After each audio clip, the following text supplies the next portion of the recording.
Bienvenue dans l'Invisible, ton espace pour parler du corps, de l'esprit et de santé mentale.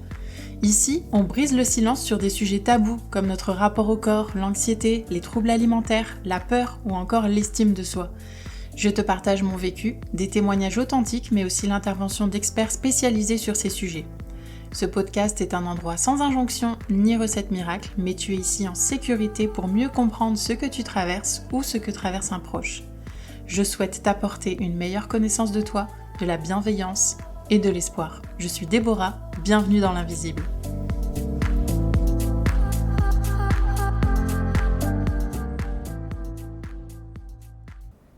Ici, tu as le droit d'exister, exactement tel que tu es. Bienvenue dans un nouvel épisode Confidence où je te partage les dommages collatéraux, les symptômes que j'ai vécus à force de me battre contre les troubles du comportement alimentaire. Ces symptômes, c'est un corps qui s'épuise, qui se bat et qui finit par crier. Des symptômes physiques, mentaux, qui viennent déformer ta réalité et t'empêcher de vivre les plus beaux moments de ta vie. Le premier symptôme est peut-être l'un des plus importants, mais qui a peut-être été le plus difficile à conscientiser. C'est la disparition des signaux de faim et de satiété.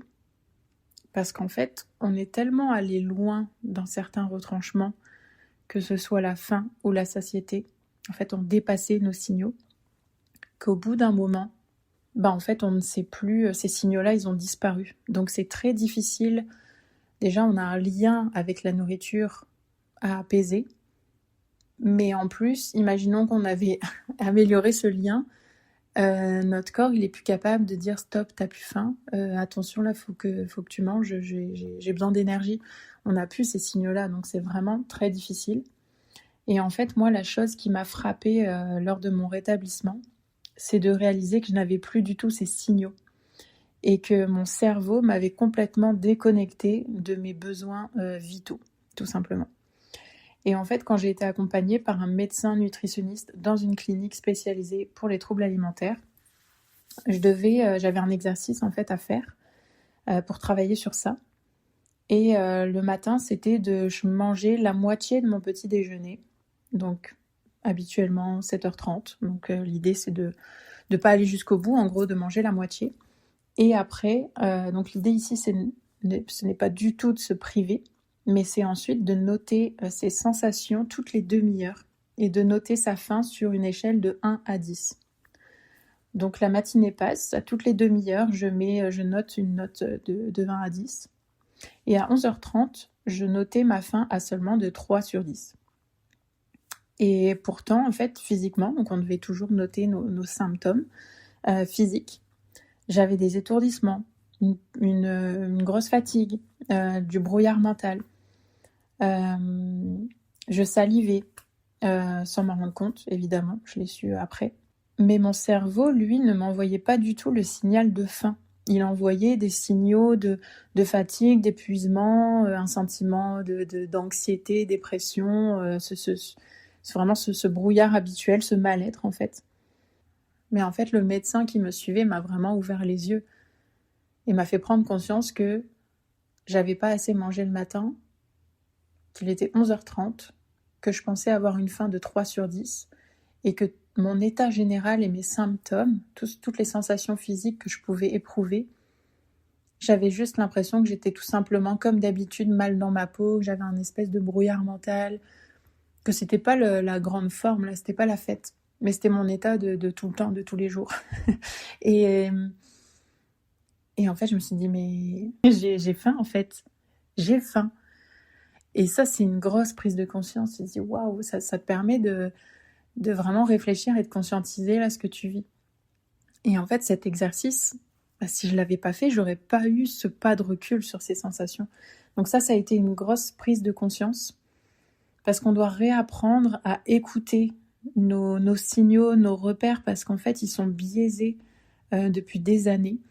Et on ne peut pas avancer avec des signaux qui sont complètement biaisés. Donc, ça a été vraiment une étape crucial dans ma guérison.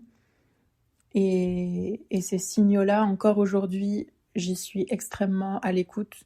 Et parfois, je peux me tromper, parfois, je peux être un peu distraite et j'ai besoin de me recentrer pour être sûre que je m'écoute réellement. Et ça, c'est extrêmement puissant. Mais vraiment, la disparition des signaux de faim et de satiété, je pense que c'est l'un des symptômes, en tout cas, les plus importants et qui ont un gros impact au quotidien. Parce que quand vous n'avez plus vos repères, c'est vraiment des signaux vitaux là qui disparaissent. C'est assez compliqué d'agir en fait en toute spontanéité sans se prendre la tête parce qu'en fait on est juste perdu, puis on est avec des sensations de mal-être, des sensations désagréables en fait auxquelles on s'est habitué tout le temps. Mais en fait c'est juste que t'as faim à un moment donné, donc ça paraît simple, ça paraît raccourci de se dire bah en fait mange puis c'est réglé. Ben non, parce que ça, c'est un terrain qui est installé depuis des années, puis tu peux pas faire un marche arrière du jour au lendemain, ça marche pas comme ça.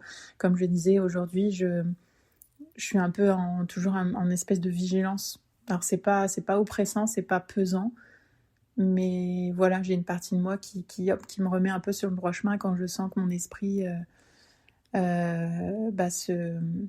s'éloigne un petit peu de ces signaux-là. Donc, premier symptôme, c'est cette disparition des signaux de faim et de satiété. Le deuxième symptôme, je vais nommer la distorsion cognitive. Alors, je vais essayer de vous l'expliquer du mieux possible. Mais en gros, faut imaginer que ton cerveau a creusé des sillons, des autoroutes de pensée automatique.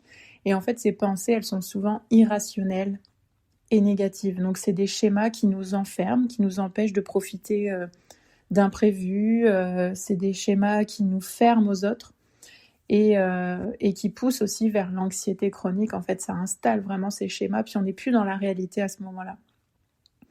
Et c'est marrant, je vais essayer de ne pas dire ça pour tous les symptômes, mais j'allais dire, c'est un symptôme qui vraiment, pareil, a été vraiment très, très important et m'a privé de beaucoup de choses. Et en fait, c'est difficile, là encore, d'être très spontanée, ouverte aux autres, au monde qui nous entoure. Quand on a cette distorsion cognitive, en fait, on est dans notre propre monde et on a des lunettes avec un voile gris, si je peux dire, sur la réalité, ou des lunettes déformantes. Et forcément, il y a comme un fossé qui se crée entre nous et les autres indirectement. Donc, cette distorsion cognitive, elle est liée finalement au premier symptôme qui est la perte des signaux. Tout ceci là entremêlé, c'est très difficile d'être soi-même puis de répondre à nos propres besoins. La troisième conséquence méconnue des troubles du comportement alimentaire, j'ai nommé la dysmorphophobie, des pensées négatives qui vont nous faire voir notre corps de manière déformée en fait dans le miroir tout simplement. C'est de ne pas voir notre corps tel qu'il est, c'est de le voir peut-être déformé. Et en fait, à un moment donné, j'étais tellement mal dans mon corps qu'il m'est déjà arrivé de changer de tenue 3-4 fois par jour parce qu'en fait, je ne supportais même pas le contact du tissu sur ma peau. Et peu importe ce que je mettais, je me sentais pas à l'aise. C'est comme si t'auras beau changer de vêtements, trouver des vêtements plus doux, plus adaptés à ta morphologie, peu importe. Dans ce cas-là, ton corps, c'est le problème. Ce sera jamais le vêtement. Donc là, c'est difficile parce que aucun vêtement n'ira. Parce que tu as cette sensation que ton corps est en trop, que ton corps n'est pas viable et que ton corps, en fait, te dérange tout simplement. T'aimerais juste l'effacer. Et dans ces moments-là, je reprends souvent cette image, mais c'est même pas une image, c'est la réalité. C'est que dans ces moments-là, j'avais vraiment envie de m'enfouir sous ma couette comme pour gommer mon corps et de plus exister. Et dans ces moments-là, l'estime de soi, elle est vraiment au plus bas. Et tu te mets dans un état psychologique qui est assez difficile, tout ça parce que tu n'aimes pas ton corps dans la glace et tu ne sais même pas t'habiller, tu ne supportes pas tes vêtements. Donc les journées les plus difficiles, en fait, tu sais même pas... tu veux pas avoir à sortir ou avoir qui que ce soit parce que tu n'as même pas envie de t'habiller, tu n'es pas capable de t'habiller sur le moment. Donc ça, c'est la dysmorphophobie, c'est Elle peut avoir différents degrés. C'est sûr qu'on a tous nos complexes et il y a beaucoup de femmes qui ont des complexes, qui n'aiment pas regarder leur corps dans le miroir. Mais ça peut vraiment aller à des niveaux assez extrêmes, comme je viens de l'expliquer. Donc ça aussi, au quotidien, ça peut être difficile. Il y a des jours où ça va mieux que d'autres, mais il y a des jours où ça va pas du tout. Donc voilà pour la dysmorphophobie.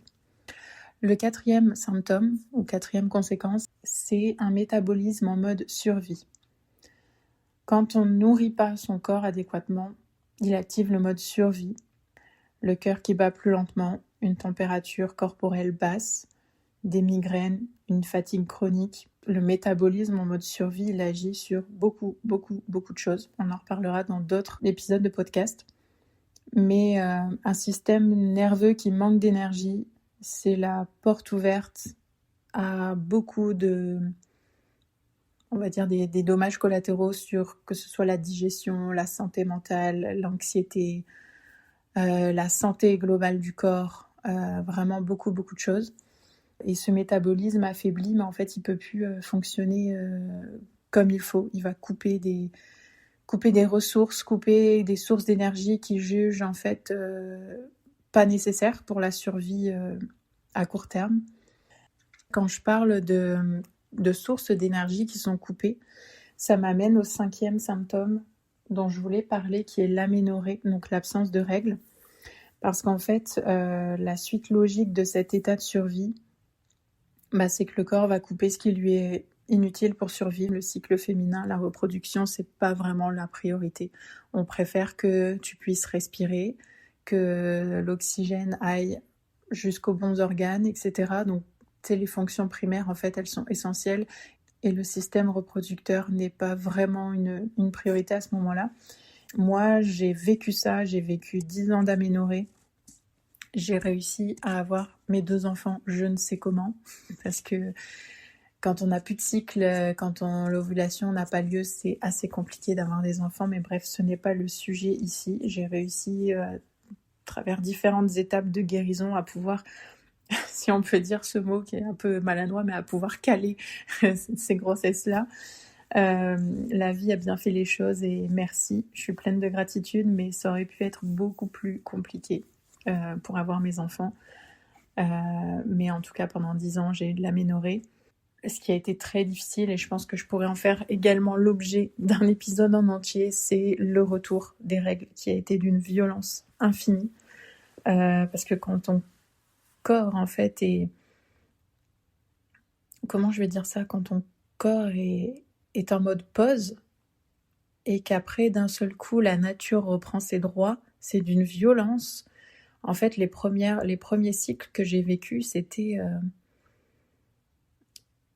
ça me rappelle mes débuts de grossesse. Enfin, j'avais des symptômes, des variations, des gonflements, des douleurs. Tout mon corps vraiment comme s'il reprenait vie, mais il se vengeait. Puis c'était vraiment dans des extrêmes. Ça a été très douloureux, puis très difficile parce que forcément, quand on a vraiment voulu effacer son corps et qu'il ne puisse pas vivre et pas bouger et ne pas s'étendre et ne surtout pas déborder.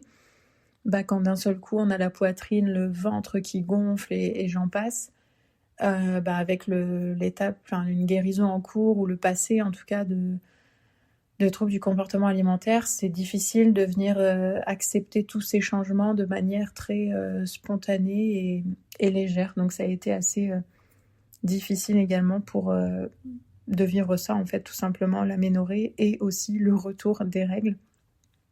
Et tout ça, j'arrive sur le mot de la fin, mais ces 5 symptômes, conséquences, en tout cas, qui résultent du trouble du comportement alimentaire. Donc je vais les répéter, ici il y en a un, la disparition des signaux de faim et de satiété, la distorsion cognitive, la dysmorphophobie, le métabolisme en mode survie et l'arrêt du cycle, donc l'aménorrhée.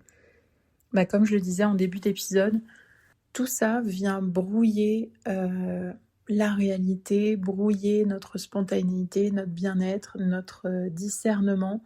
On est déjà dans un état de mal-être avant de connaître tous ces symptômes, que quand ils viennent s'ajouter au mal-être de base au fil des années, c'est très compliqué d'avoir un certain discernement, d'avoir une certaine spontanéité, d'avoir une certaine joie de vivre, parce qu'on est complètement dans un tourbillon infernal où on vit ces symptômes de manière simultanée, de manière additionnelle, et ça nous prive de beaucoup de choses. Et en fait, le chemin de la guérison,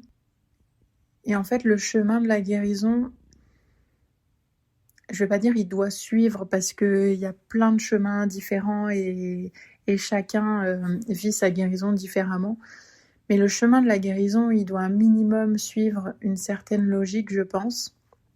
C'est justement cette conscientisation. Parce que quand on est dans ce tourbillon infernal, où on subit nos symptômes de plein fouet, et puis en fait on voit plus clair parce qu'on se bat justement en premier plan contre tous ces symptômes avant tout. On essaye on se bat contre eux, en fait, on veut pas les accepter, on veut même les cacher. En fait, comment voulez-vous attraper la branche pour avancer, sortir de là? C'est très compliqué. Et en fait, cette conscientisation, elle est vraiment primordiale dans un processus de guérison. Parce que tant qu'on n'a pas conscience de nos schémas, de nos comportements, on va difficilement pouvoir les déconstruire. Et la déconstruction, après la conscientisation, elle est hyper importante et c'est un énorme chantier qui est d'ailleurs très douloureux et prenant. Je pense qu'on sous-estime aussi la place mentale et la place, l'énergie en fait que prend ce travail sur soi-même quand on essaye de guérir, parce que vraiment travailler sur ses comportements, que ce soit en train de manger, que ce soit nos systèmes de pensée, enfin vraiment tout au long d'une journée là, le travail à faire sur soi est énorme. Et en fait, sans ce travail de conscientisation, on ne peut pas déconstruire. Et il faut déconstruire pour ensuite reconstruire de nouveaux schémas, reconstruire de nouveaux chemins neuronaux pour pouvoir avoir des comportements beaucoup plus sains. Et ce travail-là, je pourrais en faire un épisode également. J'aurais tellement de choses à dire. Mais cette conscientisation, déconstruction, reconstruction, c'est vraiment essentiel pour aller mieux. Et comme je le disais, on sous-estime en fait ce travail-là, parce qu'en fait, les troubles du comportement alimentaire, quand on connaît des personnes qui vivent ça, on a des grosses étiquettes qui existent. On voit de l'anorexie, on voit de la boulimie, de l'orthorexie, plein de variantes possibles de comportement alimentaire. En plus, dans ce lot-là, il y a des comportements qui ne sont pas classifiés pour vous dire à quel point c'est vraiment très large et propre à chacun, mais on fait des espèces de raccourcis. Et en fait, quand on ne le vit pas, on ne s'imagine pas que la personne qui vit ça, elle est dans un cycle infernal où elle déclenche tous ces symptômes, elle déclenche ces dommages collatéraux, on va dire, qui viennent complexifier encore plus sa vie et son état mental. Et on ne connaît pas vraiment la réalité de ce que les personnes vivent vraiment concrètement dans leur tête, au quotidien, pour les choses simples en fait de la vie. Et parfois, un événement qui paraît banal peut être vraiment insurmontable pour ces personnes. Ça peut être une sortie entre amis, une sortie en famille, un moment qui est censé être spontané, quelque chose qui demande un changement de dernière minute, une certaine logistique, j'en sais rien, je dis n'importe quoi, mais ces moments-là qui sont banals pour les autres sont des vraies épreuves pour ces personnes qui sont occupées à surmonter les symptômes qu'ils vivent en fait non-stop et les sensations physiques et mentales à ce moment-là. Merci d'avoir partagé cette parenthèse avec moi. J'espère que ces mots t'aideront à porter un regard un peu plus doux sur ton corps et ton histoire aujourd'hui. Et si cet épisode a résonné en toi, n'hésite pas à t'abonner pour ne pas manquer nos prochains rendez-vous bimensuels. Si tu penses que ces réflexions pourraient éclairer le chemin d'une amie ou d'une proche, partage-lui ce podcast. C'est ainsi que l'on brise ensemble le silence de l'invisible. Prends bien soin de toi, avec amour et bienveillance. On se retrouve très vite.